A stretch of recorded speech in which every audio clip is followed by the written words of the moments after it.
tonight at the Craic Comedy Club. Live from Dublin, we have Gearoid Farrelly.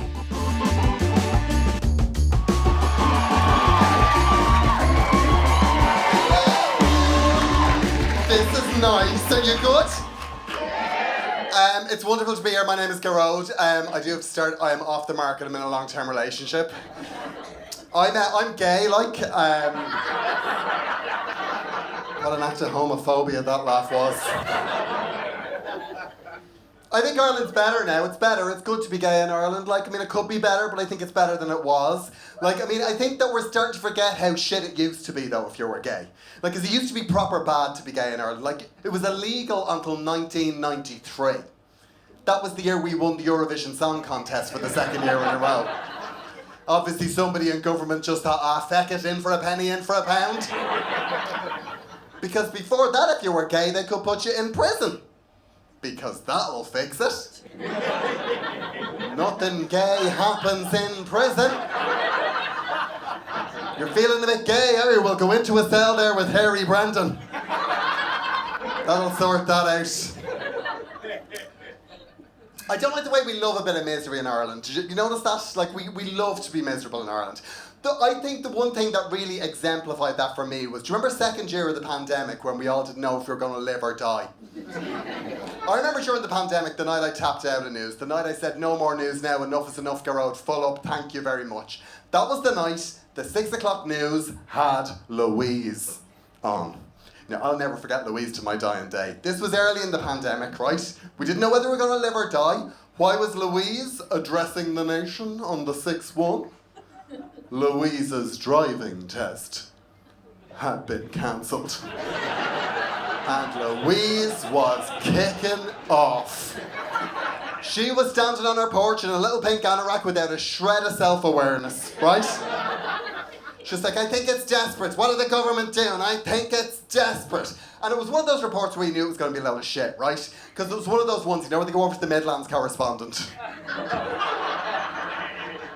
We're like, oh, here we go. What's going on in the counties that don't touch the sea? Go on. Go on, tell us, what is it? Someone won a toilet roll at bingo, did they? What is it? And even the reporter, he knew it was a load of shit, because he kept trying to qualify the whole piece. He was saying things like, the reason Louise needs the driving test is so she can drive herself to college to train to become a nurse and therefore a frontline worker.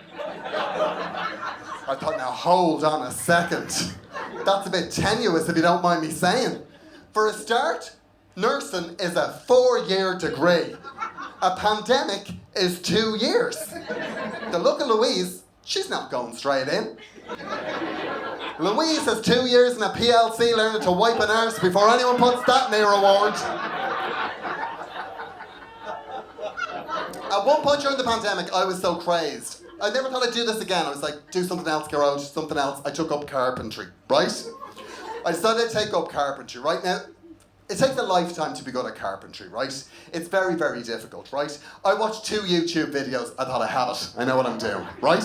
The most difficult bit of carpentry for me was going to a builder's providers to buy the stuff I needed, right? I think if you're a straight man going to a place like that, you'll get on fine, right? Because the gorillas have a language. They can communicate.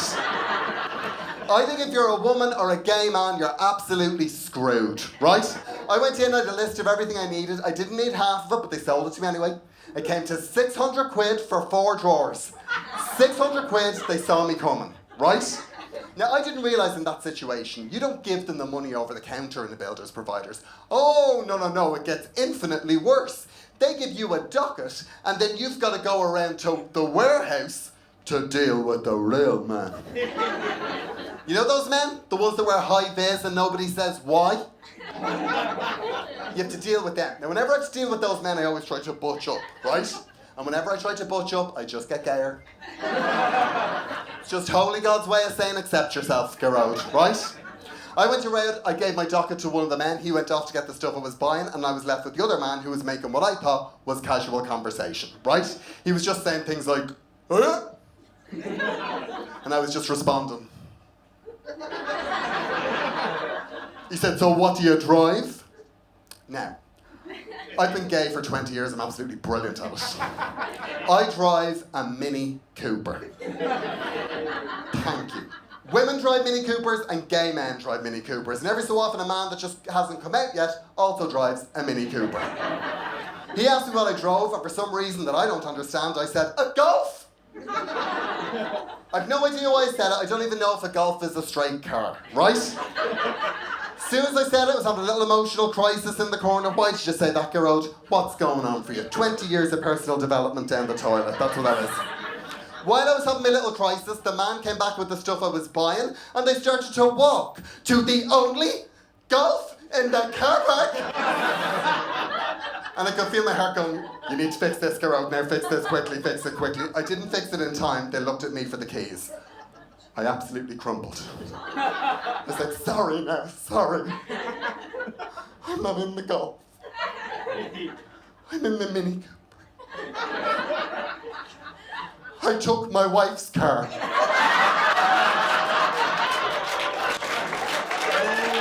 I couldn't believe I said it. I couldn't believe I said it. As soon as I said it, I crawled into the front seat of my car. I was bent double with the shame. While I was bent double with the shame, I realised I was wearing denim shorts. I don't know who I thought I was fooling, because I could not have looked gayer if I'd been leaning against that Mini Cooper, casually sucking a dick. You've been absolutely lovely. A big Gearoid Farrelly. Thank you very much. Good night.